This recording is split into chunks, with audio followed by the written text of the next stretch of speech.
Love, life, and lessons from the past. Only at Dear Mags FM with DJ Chin. Mags FM. Please hide my identity. Call me Scorpio 98. Alam niyo ba yung tinatawag na Paranoid Personality Disorder? PPD. Paranoid Personality Disorder ang siyang meron ako. O Chin, yun bang paranoia? Na sa tingin mo, wala kang pwedeng pagkatiwalaan. Quite interesting, diba? At isa yan sa bagay about myself na ayoko sanang pag-usapan. But I have to tell you the truth. I have this paranoid personality disorder. I have a difficult time believing any story na kahit yung napakasimpleng story, parang ayokong maniwala. I realize that it could be true and I'll act like I believe it. Kunyari, naniniwala ako, kinukonvince ko ang sarili ko na maniwala. But I hardly ever do. May mga kwento ang mga kaibigan ko. Ganito, ganyan, pero tinatawanan ko lang. Kasi para sa akin, half truth, half lies. Yung mga nagsasabi na ganito, nagawa niya, hero siya. Madami siyang achievements. Kapag hindi ko nakikita, hindi mismo ako ang naka-witness, hindi ako maniniwala. Yung mga nagsasabing ang taas ng IQ nila, tapos yun pala, pati grammar hindi man lang ma-correct. Paano ako maniniwala? Ganon ako, na klaseng pagkatao. When someone says something very stupid, whether it be in real life or on here, I often think they're playing me. Parang tingin nila sa akin uto-uto. Ano tingin nila sa akin? Tanga. And my first instinct is not always, oh, this person is just stupid. Sometimes, ang sinasabi ng utak ko, this person is taking me for a fool. Ginagawa niya akong tanga. Ginagawa niya akong uto-uto. Akala niya maniniwala ako sa kanya. Ganon lagi ang pag-iisip ko, Chin. Toxic mindset, sabihin niyo na. Pero hindi ko maalis itong paranoid personality disorder ko. Parang feeling ko, mga taong nasa paligid ko, they're just playing a prank on society. Then I'll dig around and be like, yikes. Ang bobo naman ng taong ito. Bobo siya. Ang tanga-tanga. Saan ba nilugar ang isip niya, ang utak niya? Ganon ako mag-isip, Chin. Diba nakakainis? Nakakapanggigil. Kasi ako yung tipong taong isang makonsider na toxic. I believe caring for other people doesn't actually exist. Yung bang iniisip ko na they don't actually care about you. They don't actually care about the people they help. They just care about how the action made them feel and people's positive response to their action.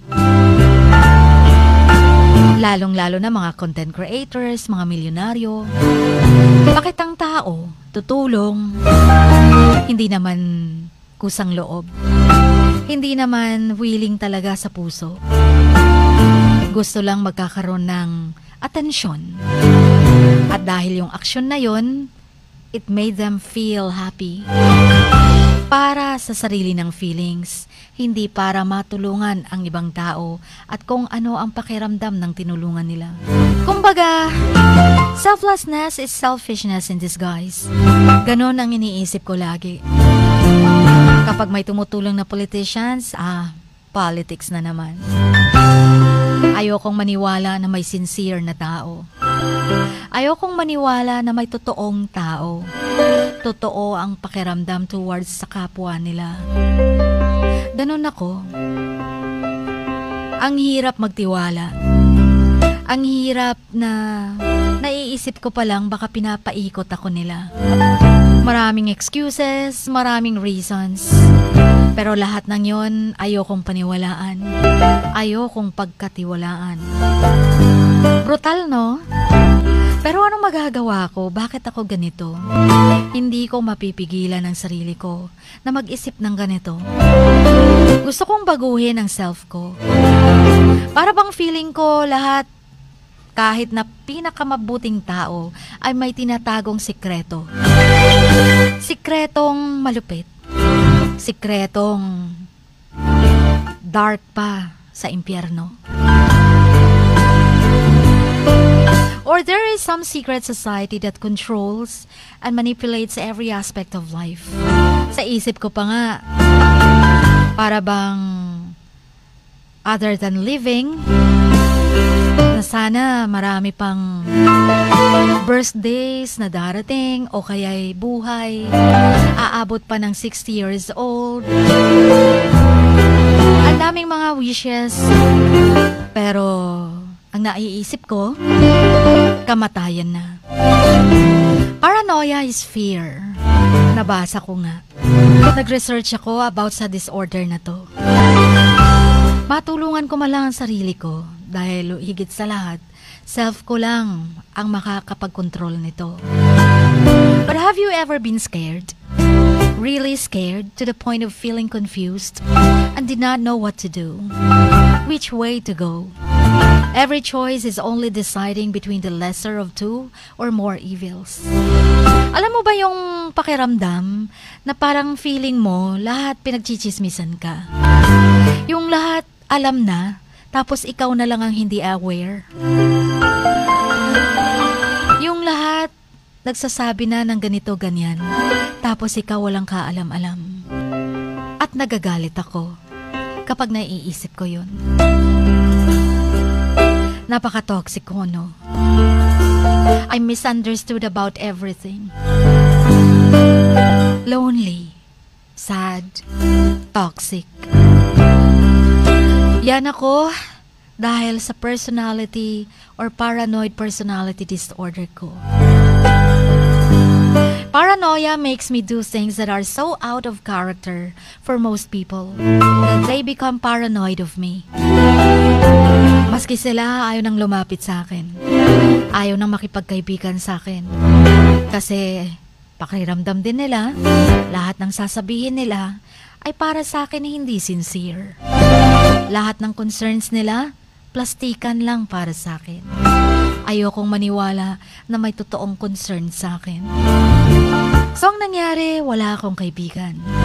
Meron man, plastikan lang. I fear, and I am paranoid, that if I do something or don't do something in certain situations, ay magbabago dramatically ang outcome at magiging horror ang kalalabasan. Kapag wala akong gagawin or may gagawin ako, baka magiging palpak lang. O baka ako lang ang sisisihin at ayokong mag-take ng responsibility. Ayoko ng liability. I am honest, but sometimes I am afraid to be totally honest. Because if no one can understand my thought process or intentions, how can I relate? It is exhausting to say the least. Ang hirap lang kasi, parang pakiramdam ko pag pinagsasabihan ako, iniisip ko kagad, mukhang anong tingin niya sa akin? Bobo. Utak talang ka. Sino ba talaga ako sa paningin nila?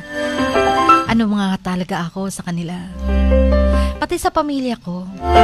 Feeling ko nga lahat ng mga artista, lahat ng mga teachers, lahat ng mga professionals, kahit mga doktor, kumikilos lang para sa pera. Hindi naman talaga sila concerned sa pasyente nila. At lalo kong napatunayan yon sa sarili ko nung walang pakialam kung mabuhay man o mamatay ang parents ko. Yes, Chin, ulila na ako sa mga magulang. Kung bakit ganito ang pag-iisip ko, hindi niyo ko masisisi. Dahil nandun ako nang mismong nawalan sila ng buhay matapos madisgrasya ang sinakyan nilang isang truck. Kahit mga vloggers, they just care that it pays them, a shitload of money to have their story on the news. So they find something that will tug heartstrings. Para lang kumita. Gagawin ng lahat. Kahit hindi na makatotohanan. Kahit nagpa-prank na. O kahit nanloloko na. In a nutshell, I think a lot of people are liars. Both to themselves and to others. Masisisi niyo ba ako kung ganito ako mag-isip? Masisisi niyo ba ako kung nagkaroon ako ng paranoid personality disorder? Hindi ko ginusto. Gusto kong baguhin ang sarili ko, pero paano? Sana ko mag-uumpisa at paano ko sisimulan na baguhin kung ano ang personality ko. Sana'y matulungan niyo ako, mga kamags. Until here, thank you for listening to my story. Please don't judge me. Ang inyong kamags, Scorpio 98.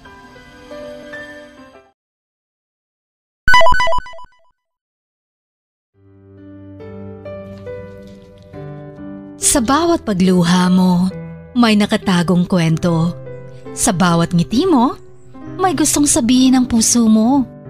At sa likod ng iyong halakak at maging sa pagkabiko mo, may mensaheng nakabalot sa iyong pagkatao. At ang tanging nais mo lamang ay mapakinggan ang mga ito ng buong mundo. Dear Max FM with DJ Chini. Life has got all those twists and turns. Stand up for what you believe in. What lies behind you and what lies in front of you pales in comparison to what lies inside of you. Dear Max FM with DJ Chini.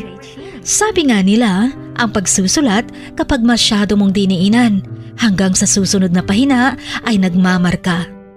Katulad ng pagmamahal, kapag masyado mong ibinigay ang lahat, yung sakit na gawa ng nakaraan, dala pa rin hanggang kasalukuyan. Dear Max FM, you own your story and you are the author of your own book of life. Don't let others write your script, but let others hear your story and make them inspired. Kaya sumulat na, maging bahagi ng aming programa, Dear Max FM with DJ Chini, tuwing Lunes hanggang Biyernes, 1:00 hanggang 3:00 ng hapon sa Max News FM, Sock Sargent. Love, life, and lessons from the past, only at Dear Max FM with DJ Chini.